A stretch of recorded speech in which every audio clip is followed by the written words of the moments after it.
Alright everyone, hope you all had a nice, wonderful holiday season. It's that time of the year again.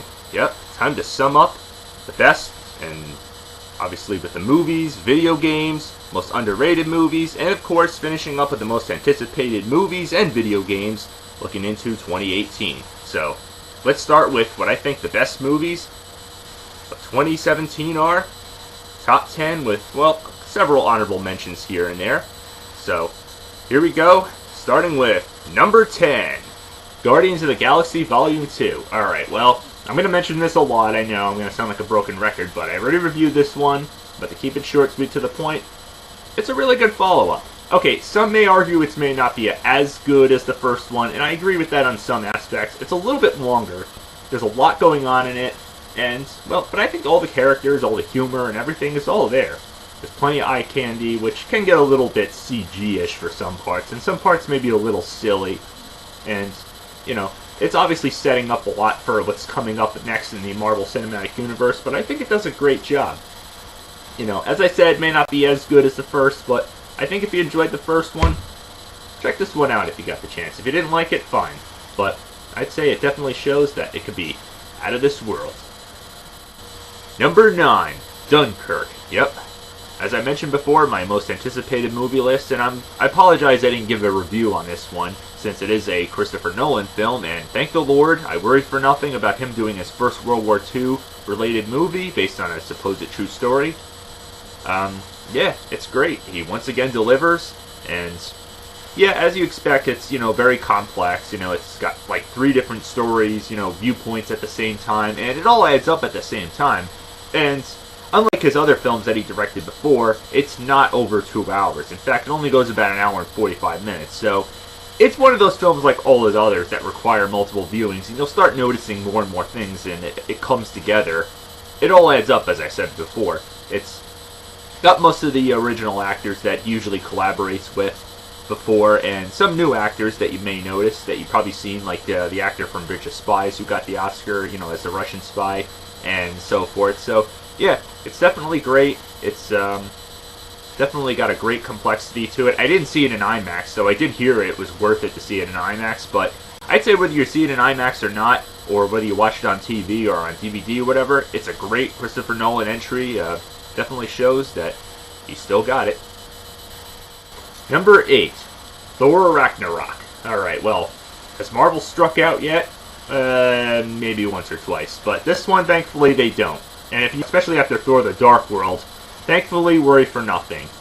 Yes, there's a lot of CG effects. Yes, there's some parts that may be a little slow at the beginning, but thankfully, have no worries. This one is a lightning triumphant return to this franchise. Just watch my review on this one. I don't have to explain much. It is a great villain played by Cate Blanchett, and a rather fun villain played by Jeff Goldblum. And yeah, a lot of great Easter eggs and tributes that'll make any Marvel fan really enjoy this one.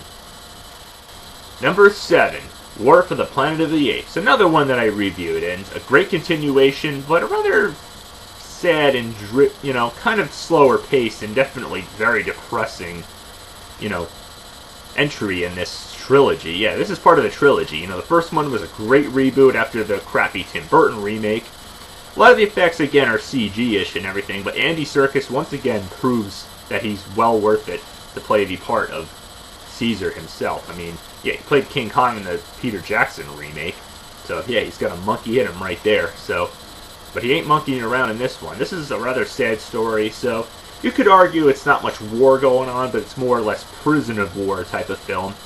You got Woody Harrelson, who does a really good job, and yeah, it's a great film. It's a little bit long. It may not be for everybody. I respect that if you didn't like it. If you like the past 2 films better, fine, but I think it does a great job. But as I said, it's kind of depressing and kind of sad. It's kind of a Schindler's List-ish type movie, you know, entry into this franchise, but I think it proves that Apes, once again, can conquer. Number 6, Star Wars Episode 8, The Last Jedi. Alright, well, this one is kind of recent, but I did manage to see this one, and all I can say is, wow. It's a great continuation and definitely shows that Star Wars can still be strong. Yeah, the Force could be strong, to be exact. And acting performances, the action sequences. I'm not going to give too much away since it's fairly new. I mean, I know I'll get blackballed for that, but all I can say is it's really well worth the wait. Yeah, it seems like Star Wars is getting one every year now. It's doing for films like Call of Duty is doing for video games, but it's not a problem at all. Because thankfully, if you're worrying that this is going to be another Phantom Menace entry in the series, have no fear. There's no Jar Jar Binks in this to ruin it for you. But some people may have complained about certain things in this movie, certain character deaths. Yeah, okay, I better not give too much away. Just go see it for yourselves. If you didn't like it, fine.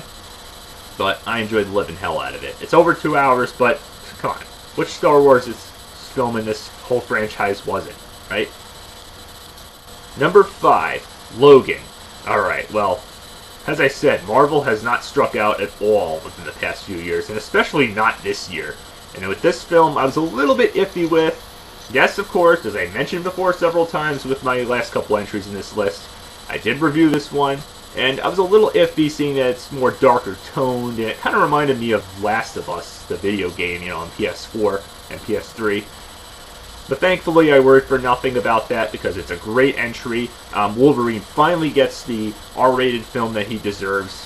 Thank you, Lord. I mean, yeah, there's a lot of swearing, and there's even one brief nudity scene, and it is a little bit long, but worry nothing about this film. It's a great entry, has all the violence, the humor, and it's a great continuation, and a rather sad one, too. I'm not going to give too much away, but most of you have probably seen this one, so if you like the X-Men franchise, this is definitely a terrific entry. Number 4, SpiderMan Homecoming. Another Marvel movie that I've reviewed. God, I mean, I'm sounding like a broken record here. Yeah, part of the Marvel Cinematic Universe this time, and you may be disappointed to find you're like, what, Spider-Man got rebooted again? Ugh. Yeah, well, you obviously got hinted with it in Captain America Civil War, another great Marvel Cinematic Universe film, and yeah, this time he's played by Tom Holland, and, well, it kind of goes back and forth in the timeline between the first Avengers movie and Captain America Civil War, and then becomes its own story, with Iron Man making appearances, and a few other, Avenger characters in there and mentioned, as you guess, because, yeah, it exists in the same universe this time. It's not Tobey Maguire, not Andrew Garfield, even though they did really good jobs, but this one is, trying to be, as I said, more Avengers-related. And, well, it takes more liberties with itself, as I mentioned in my review, and it shows that he can be flawed. And it does a great job with that, because, yeah, he's just a kid in high school. What more do you expect? The way they balance it between his, trying to live a normal, everyday life, and trying to be a superhero and as well as an Avenger character it's done so perfectly. It's very flawless, and I especially like the golf course scene, where he's trying to find something to web sling off, and, he's just a kid. What do you expect, people? And, yeah, obviously the main villain played by Michael Keaton, the Vulture to be exact, does a great job. I'm not going to really give too much away, but it's a great film filled with a little bit of good humor and some great action sequences, great characters, and it's very, very well worth it, and I'm looking forward to see what Marvel does with the sequel as well, so definitely check it out. Even if you're frustrated to see this character get rebooted so many times, have no fear, this web slinger doesn't fit. Number 3, Get Out. Alright, well, when I saw the trailer for this one, I didn't really think much of seeing this one. I didn't actually see it in theaters. I waited, I rented it on DVD after all the critical acclaim that it got, and I was actually shocked. It's a great story. It may seem a little strange, but yeah, now this one's getting so much Oscar buzz and everything, and people are saying that it's a great film, and I couldn't agree more. Not to give too much away, it has a lot of great mystery, a lot of great suspense, and it's kind of shocking, to say the least, to see this kind of plot done so well. It really exceeded my expectations that I had for such a weird-looking film. But, yeah, it's really good. So, yeah. I wouldn't say get out of watching this one. If you love horror, go for it. Number 2, Disney and Pixar's Koko. Alright, well, obviously since this one is fairly new, I'm not going to give too much away on the plot, but I saw the trailer for this one. I was like, what? Is this Disney and Pixar's rip-off version of Book of Life, which is a great animated film, but thankfully I worried for nothing about that, because yeah, it does seem like that at some parts. I mean, it does sort of take some ideas from it if you really think about it, but at the same time, most of it is from its own idea, and it's definitely great. The animation is great, the characters are great, it's just gorgeous, to say the least, and for the most part, it's actually really tear-jerking at some parts. Yeah, I mean, honest to God, I don't think I've seen a Disney Pixar movie this tear-jerking since Toy Story 3 or Disney Pixar's Up. Seriously, I'm not kidding. If you saw this movie, you know what I'm talking about. And,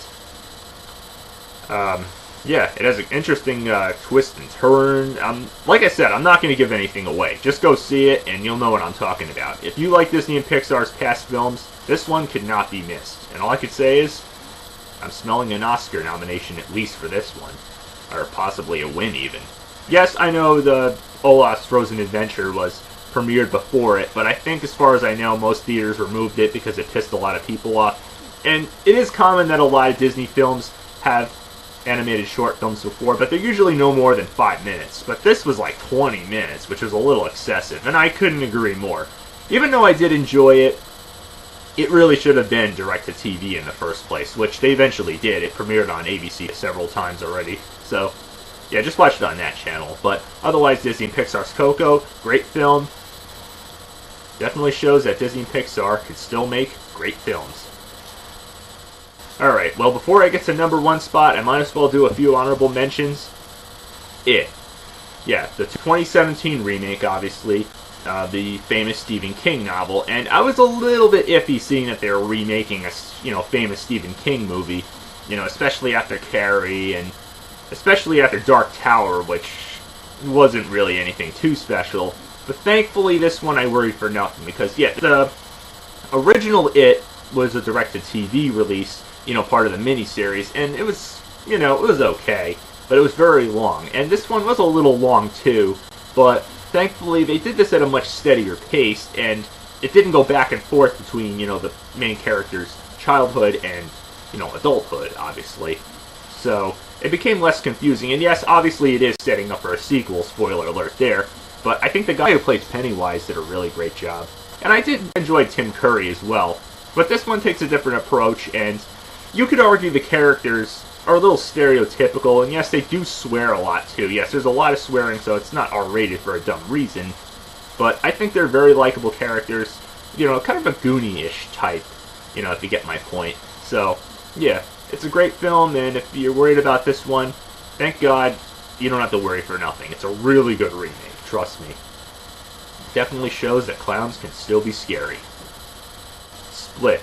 Okay, well, I know technically, yeah, this came out in 2016 in some limited theaters, but come on, most of us didn't really get to see this when it released in theaters everywhere in January of 2017. So, and all I could say is, wow, M. Night Shyamalan has proven that he can rise back from the ashes after making so many crap movies to make a really good one with great twists and turns, and yeah, this is obviously a real thinker movie too. It has to be watched numerous times to be really fully understood, and yeah, it's great. James McAvoy, as you all remember him as young Charles Xavier, did a great job as our, lead character. It is kind of annoying with all the flashback sequences, but like I said, it's a real thinker type of movie. And also, not to mention, it's kind of a sequel, exists in the same universe as another M. Night Shyamalan movie, which was actually pretty good. So, not to give too much away, definitely go watch it if you haven't yet. It definitely shows that M. Night Shyamalan can actually make a good film. Kong, Skull Island. Alright, well, I already reviewed this one, and I enjoyed it. It may not be for everybody, because I know. In case you're wondering, no, it's not a remake or has anything to do with the Peter Jackson or 1933 classic or any of those. It's kind of its own film, and kind of a spoiler, it exists in the same universe as the 2014 Godzilla, so it's leading up to King Kong vs. Godzilla. Not much to say there. It's a great film with some CG effects and some interesting characters, and John C. Reilly may have been a little over the top, but I think it was very enjoyable. Fate of the Furious. Okay, well, yeah, I finally got into this whole franchise, and this one was a great entry. If you enjoyed the, last couple ones in this series, which I know the series was kind of up and down, but once the fifth one came around, that's when this franchise got back on its feet. And with this one, it still shows that it could be fast, furious, can really pack a punch. It's definitely entertaining. A little long, but it was well worth it. Annabelle Creation. Alright, well, thank the Lord this one delivered. It just like the Ouija movies. First one was crap, the prequel was really good. And the same goes with this one. First Annabelle movie that came out in 2014 was crap. This one, as a prequel, works really good. And yeah, surprisingly, it has the same child actress, Lulu Wilson, in both of them. I don't know if that should be considered a weird coincidence or not, but otherwise, if you hated the first one, you should definitely check this one out. Even though, like the Ouija prequel, it obviously continues to where it left off, you know, to where the first Annabelle movie is going to start off, in a way. It's still a good film. Definitely check it out. This doll could still give a good scare. Lego Batman the movie. Alright, well, if you love the first Lego movie that came out in 2014, you'll definitely like this one. It's a great sequel spin-off. You know, it's the same voice actor who plays Batman that you do see in the first Lego movie. And this one is a terrific follow-up if you love Batman. You know, it spoofs on the old films and TV shows and so forth. It does a great job. It's, you know, one of those self-aware type of comedies. It has great humor. Yeah, it even throws characters in there that are not even Batman related, you know, mostly Warner Brothers, or not even Warner Brothers per se. But otherwise, yeah, whether you're a kid or an adult, it's great for all ages. It's definitely hilarious. Just watch my review on it, as I said before many times. This is another one that I reviewed. It's definitely great. Alright, and the number one movie that I think is the best of 2017, just my opinion, people, Wonder Woman. Alright, yeah, that's right. Wonder Woman is wonderfully awesome. I already reviewed this film, and I ain't got much to say about this one. DC comic movies, as we know, have not exactly had the best track record. I've mentioned this several times, and I think we can all agree. Marvel has dominated with critical acclaim, box office success. DC is not quite on par with them, but this one, thank the Lord, it shows that it has a huge silver lining. And man, Gal Gadot is just incredible. I mean, she is Wonder Woman. She did a fantastic job. The story explains itself so well, and I can tell the director of this film just wanted to make a great film. Wanted to cut the bullshit. It just put some impressive... Yeah, there's obviously some CG in the film, but it looks so good, and it gets down to the point of how to make a great superhero film. I mean, yes, we sort of got a sneak peek at her in Batman v Superman, and yes, she's obviously in the Justice League movie that came out recently, but I ain't got much to say. It's a great film, great story, great fight scenes. I mean, I wouldn't mess with this one. She's badass. I mean, what can I say? I could watch this so many times, and it's still great. Absolutely the best, and that's why it's number one on this list. So, that's my list. Until next time, keep watching.